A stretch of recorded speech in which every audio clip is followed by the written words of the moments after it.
gente vai acompanhar agora o pronunciamento do presidente americano Donald Trump. A expectativa é de que ele anuncie o reconhecimento de Jerusalém como capital de Israel. Vamos acompanhar com a tradução de Marcelo Lins. Quando eu cheguei à presidência, eu prometi olhar para o mundo com olhos abertos e pensamentos novos. Não podemos resolver nossas questões repetindo as mesmas velhas análises e as mesmas velhas estratégias do passado. Antigos desafios precisam de novas abordagens. Meu anúncio hoje marca o início de uma nova abordagem no conflito entre Israel e os palestinos.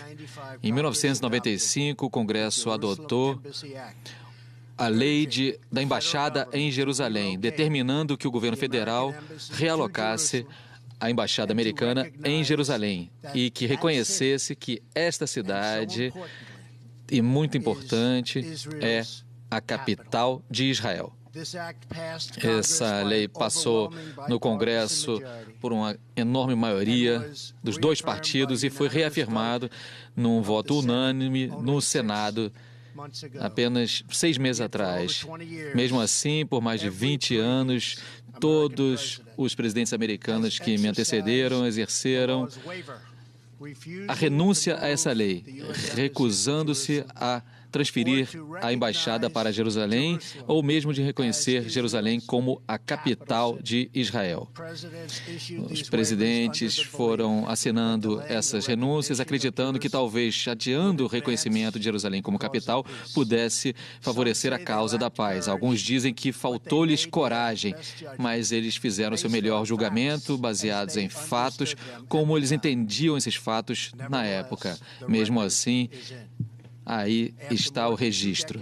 Depois de mais de 2 décadas de renúncia, não estamos mais próximos de um acordo de paz duradouro entre Israel e os palestinos. Seria absolutamente loucura acreditar que repetir essa mesma fórmula exatamente produziria agora um resultado melhor ou diferente. Por isso, eu determinei que chegou a hora de oficialmente reconhecer Jerusalém como a capital de Israel. Enquanto presidentes que me antecederam fizeram disso uma promessa importante de campanha, eles não cumpriram isso. Hoje, eu estou entregando o que prometi. Eu analisei e julguei esse tipo de ação como sendo no melhor interesse dos Estados Unidos da América e também na busca pela paz entre Israel e os palestinos. Isso é um passo que já deveria ter sido tomado faz tempo para avançar no processo de paz e para chegar a um acordo duradouro. Israel é um país soberano, com o direito, como qualquer outra nação soberana, de determinar aonde fica sua própria capital. Agora, assumindo que isso é um fato, é também uma condição necessária para chegar à paz. Foi há 70 anos que os Estados Unidos, sob o presidente Truman, reconheceram o Estado de Israel. Desde então, Israel fez a sua capital a cidade de Jerusalém, a capital do povo judeu estabelecida em tempos antigos. Hoje, Jerusalém é a sede do moderno governo de Israel. É sede também do Parlamento de Israel, a Knesset, assim como da Suprema Corte de Israel. É ali também que está localizada a residência oficial do primeiro-ministro e também do presidente. Fica ali também o quartel-general de muitos ministérios do governo. Por décadas, presidentes americanos que visitaram a região, secretários de Estado, militares, também encontraram com seus parceiros israelenses em Jerusalém, como aconteceu comigo quando eu fui a Jerusalém no início do ano. Jerusalém não é apenas o coração de 3 grandes religiões, mas é também o coração de uma das mais bem-sucedidas democracias do mundo. Nas últimas 7 décadas, o povo israelense construiu um país onde judeus, muçulmanos e cristãos e pessoas de todas as fés podem viver livremente e praticar sua fé de acordo com a sua consciência, de acordo com suas crenças. Jerusalém é hoje e precisa continuar sendo um lugar onde os judeus rezem no Muro das Lamentações, onde os cristãos caminhem às estações da Cruz do Calvário e onde os muçulmanos também rezem na mesquita de Al-Aqsa. Mesmo assim, por todos esses anos, presidentes representando os Estados Unidos declinaram da obrigação de reconhecer oficialmente Jerusalém como capital de Israel.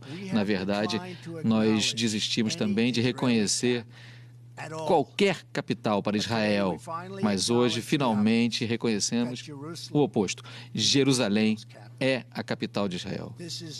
Isso não é nada mais nem menos do que o reconhecimento da realidade. E também é a coisa certa a ser feita, algo que tem que ser feito. E é por isso, consistente com a lei da Embaixada em Jerusalém, também estou determinando que o Departamento de Estado comece os preparativos para mudar a Embaixada de Tel Aviv para Jerusalém. Isso vai começar imediatamente o processo de contratar arquitetos, engenheiros e planejadores para que, quando a Embaixada estiver pronta, seja um tributo magnífico à paz. Ao fazer esse anúncio, eu também quero deixar claro um ponto. Essa decisão não tem como intenção, de forma alguma, de refletir que estamos desistindo do nosso comprometimento de perseguir um acordo de paz duradouro. Nós queremos um acordo que seja um grande acordo para os israelenses e um grande acordo para os palestinos. Não estamos tomando uma posição de reconhecer nenhum status final, incluindo aí também os limites específicos da soberania israelense sobre Jerusalém, nem a resolução sobre as fronteiras contestadas. Essas questões ainda ficarão a cargo das partes envolvidas. Os Estados Unidos continuam profundamente comprometidos em ajudar a chegar a um acordo de paz aceitável para os dois lados. É minha intenção fazer tudo o que estiver ao meu alcance para garantir a construção deste acordo. É inquestionável que Jerusalém é uma das questões mais sensíveis nessas negociações. Os Estados Unidos apoiam a ideia de dois estados como solução, desde que isso seja acordado pelos dois lados. Enquanto isso, eu peço a todos os lados que mantenham o status quo do momento relativo aos locais sagrados, como o Monte do Templo, al-Sharif. Acima de tudo, o nosso grande pensamento está direcionado para a paz, que é o que merece toda a alma humana. Com as ações de hoje, eu reafirmo o comprometimento da minha administração em se alcançar a paz e segurança para toda a região. É claro que vai haver desacordos e vai haver ressentimentos relativos a esse anúncio, mas confiamos que no final de tudo, depois que passarmos por esses desacordos, chegaremos a uma paz e a um lugar muito melhor no que diz respeito ao entendimento e cooperação. A cidade sagrada deve trazer o melhor da humanidade, que nos elevemos até onde é possível, nunca segurando-nos para trás, de volta para as velhas brigas que foram ficando cada vez mais previsíveis. A paz nunca está além do alcance daqueles que estão querendo alcançá-la. Por isso, hoje, fizemos um apelo à calma, à moderação e para que as vozes da tolerância se sobreponham aos que defendem o ódio. Nossos filhos devem herdar o nosso amor, não os nossos conflitos. Eu repito, a mensagem que estou passando e que eu passei lá no histórico encontro na Arábia Saudita no início do ano, o Oriente Médio é uma região rica em cultura, em espiritualidade e história. O seu povo é brilhante, orgulhoso e diversificado, vibrante e forte. Mas o incrível futuro que aguarda essa região está sendo seguro por causa do banho de sangue, ignorância e terror.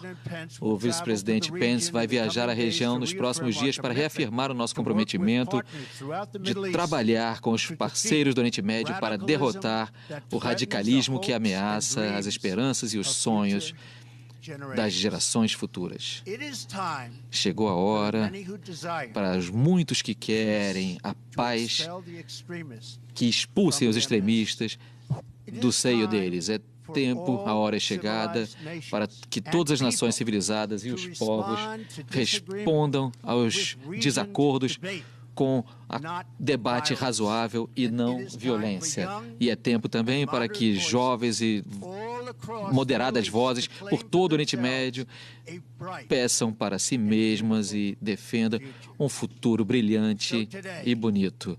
Então, hoje, vamos nos dedicar cada vez mais a um caminho de entendimento mútuo e respeito. Vamos repensar os velhos pensamentos, abrir nossos corações e mentes para o possível e as possibilidades. E, finalmente, eu peço que os líderes da região, políticos e religiosos, israelenses e palestinos, judeus e cristãos e muçulmanos, que se unam a nós na nobre busca por uma paz duradoura. Muito obrigado. Deus abençoe vocês, Deus abençoe Israel, Deus abençoe os palestinos e Deus abençoe os Estados Unidos. Muito obrigado. Muito obrigado. A gente acompanhou, portanto, o pronunciamento de Donald Trump com a tradução simultânea de Marcelo Lins, que vai voltar daqui a pouquinho, justamente para falar sobre a repercussão. Olha, ele começou falando que antigos desafios precisam de novas abordagens e também dizendo que reconhecem, portanto, que Jerusalém é a capital de Israel. A gente está vendo as imagens ao vivo, portanto, dele assinando já um documento que justamente faz essa mudança de abordagem. Olha, ele mostra esse documento agora para as câmeras e a gente vai falar sobre essa repercussão toda desse pronunciamento que foi feito. Ele também anunciou já a mudança da Embaixada dos Estados Unidos de Tel Aviv para Jerusalém. O documento foi entregue ali, então Donald Trump deixa a sala. Daqui a pouquinho, então, a gente volta com toda a repercussão sobre esse anúncio que foi feito.